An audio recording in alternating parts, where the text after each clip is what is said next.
So mga sangkay, usap-usapan na po ngayon no, itong pasabog ni Vico Sotto tungkol po sa matinding pasabog ni Pangulong Bongbong Marcos.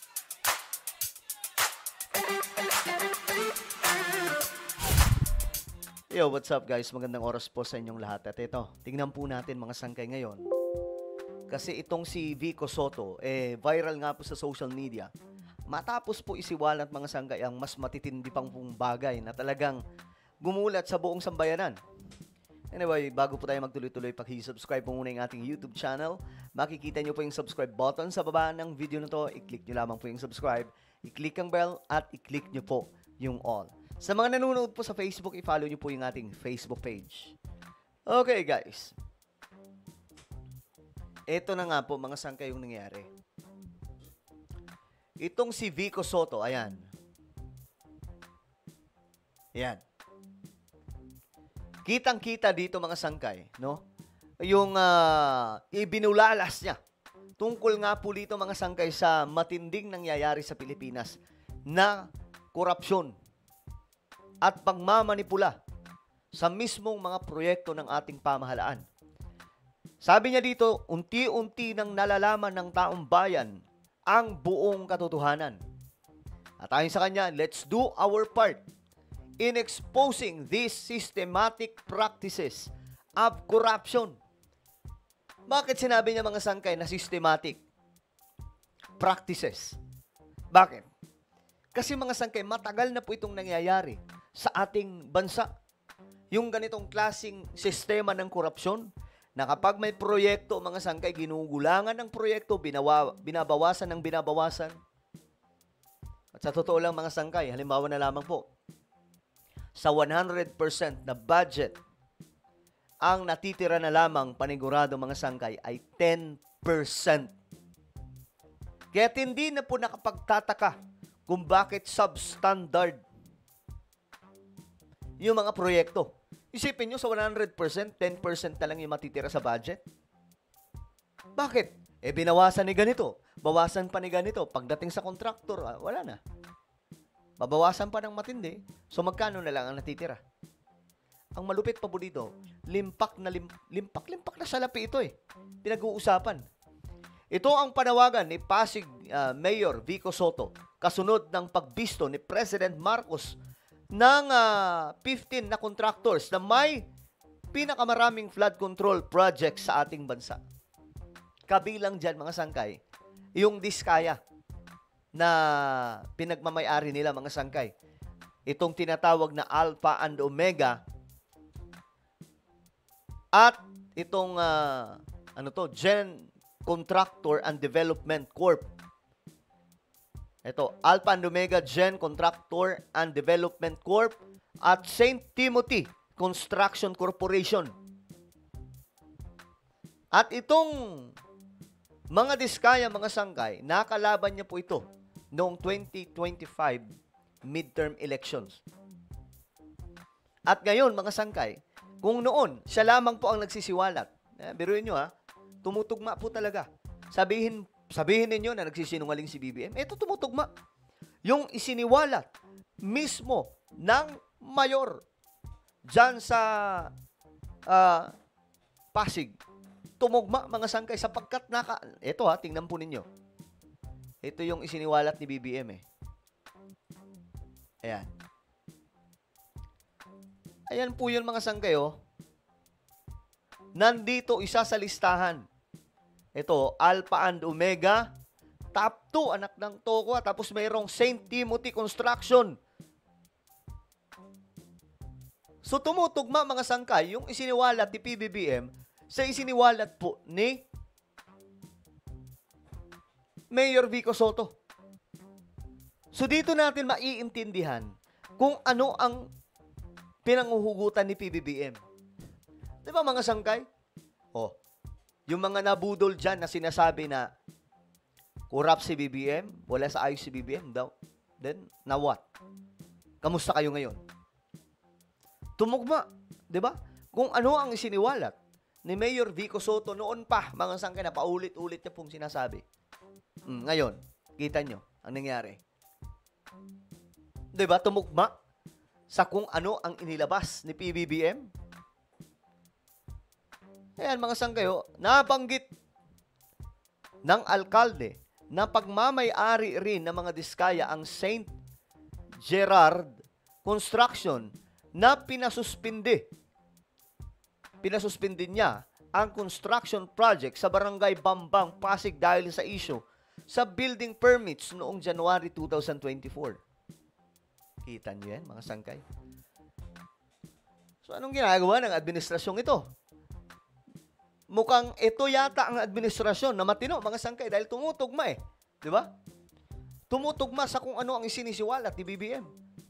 Talagang matinding crackdown ito. Ang kinagandahan lang po ngayon kay PBBM, mga sangkay. Ito hindi po siya yung tipong nang tatakip na porket administrasyon na ito, porket administrasyon niya ang nasa panahon natin ngayon, pagtatakpan niya para lamang kunwari, maganda yung administrasyon niya, matitino yung mga leader. Hindi, mga sangkay. Hindi po ito naalala nyo nung panahon ni PRRD. Ano mayroon noon? Pag tropa ka, ligtas ka. Ganon noon, mga sangkay. Ngayon, hindi. Kaya nga po, ganon kataas ang respeto ni Vico Soto kay PBBM. Every time na nakikita sila, talagang grabe po kung paano po magbigay ng galang itong si Vico Soto. Kasi nga po, mga sangkay, kitang-kita naman po natin kung anong ginagawa ng Pangulo. Ngayon, hindi niya itinago, mga sangkay. Pwede sanang itago niya yan Pwede niyang sabihin na, nasolusyonan na natin yung mga baha. Nagpatayo na tayo ng mga, continuous yan na pagpapatayo ng mga flood control. Pwede niyang sabihin yun Pero hindi niya sinabi yun. Ang sabi niya, marami sa mga flood control project ang nawawala. Ghost project. Which is totoo. Sa Bulacan ngayon, mga sangkay, yung governor doon, pambihira. Nagkaroon daw po ng mga project doon na wala silang kamalay-malay. Na nabigyan pala. Wala silang alam So, sino ang tumanggap? Ayun na po, mismo mag-isip kung sino. Abay, pambihira. Malaking panloloko ito. Alam niyo kung hindi dumating si BBM na naging Pangulo natin, wala po talaga mga sangkay. Walang mangyayari. Paulit-ulit ang sistema. Tingnan niyo ang ginagawa ni BBM ngayon. Binubuksan niya lahat mga sangkay na mga mali. Nang sa ganun maitama. Ang sabi ni Vico Soto dito, mga sangkay, we will continue the cases against these people so that we can collect the millions of, if not billions, of pesos that they owe the LGU in business taxes. Tanyo, mga sangkay? May nag-post nga po dito, mga sangkay. Sabi niya dito, I don't know what's on the president's mind. But the one thing is crystal clear. He stands firmly against corruption and is determined to hold the corrupt accountable. Masangka, diba? Sabi pa nga po niya dito, DDS, so maka-BBM ka na ngayon. If maka-BBM means maka-good governance and anti-corruption, then yes, maka-BBM na ako. Diba? Marami po ngayon ang natutuwa. Nababaliktad na po ang sitwasyon. Bakit, guys? Ang presidente po natin, mga sangkay, naglalatad sa kalakaran na mali, na matagal na pong panahon, mga sangkay, nananalaytay sa sistema. Kita nyo ngayon, mga sangkay, ang dami pong nagkakagulo. Kahit po yung mga senador, may mga involved po doon. Mga congressman, tahimik lang. Pero abangan po ninyo, mga sangkay, yung part 2 niyan. Hindi pa po ni BBM inilabas yung mga pangalan ng mga politicians na kumikbak. Pero nagbigay na po siya ng clue. Ano yung clue na yon? Ayan, mga sangkay. Kung sino yung mga nakasulat dito na mga builders o mga construction na mga kontratista ng mga kumpanya, mga sangkay, mahahanap nyo na kaagad kung ma-research lang kayo kung sino-sino mga politiko ang kabahagi. Lalong-lalo na po pagdating sa mga sponsors, naku po, dyan po nagkakaalaman kasi doon nagsisimula yung grabing pabor O ngayon, mga sangkay, eto. May mga nag-comment, bakit kamukha ni Inday Lustay yung babae? Iisa hulmaan ng mukha. Sana nga darating na palitan na mga nanunungkulan sa gobyerno ng Pilipinas ay mga taong tapat sa serbisyo. Basta talaga ang pangalan ng kumpanya ay base sa santo at Biblia, gahaman sa pera. Medyo. Hindi yan pakikinggan. Panawagan mo, Mayor Vico, kasi siya ang utak dyan sa flood control. Nakawan. Mayor, they can easily change their business name. Kaya ingat po. Kahit naman nila palitan yung pangalan ng kumpanya nila. Ilalabas pa rin ang lalabas kung sino yung may-ari dyan. Imagine kung sa national level to, tapos elected official pa. Naku, yari. Kaya important din talaga yung impeachment at ang pagiging non-partisan para magkaroon ng makabuluhan na checks and balance sa gobyerno. Regardless, ganda ng comment na to. Regardless of color bilang Pilipino, dapat di tayo bulag at panatiko. Correct, mga sangkay. Ito, yung mga iba pa nagsasabi, ang utak daw ng problema sa flood control si PBBM. Siya ang utak sa mga project na yan, pero hindi siya yung utak ng nakawan. Kaya nga po, sa madaling intindihin to eh. Madaling intindihin kapag hindi ka tanga at bobo. Madaling intindihin yan. Naglabas si BBM ng mga kumpanya dito na ang ibig sabihin lamang, gusto niyang mapanagot talaga ng malaliman itong mga involved kasama na yung mga politiko.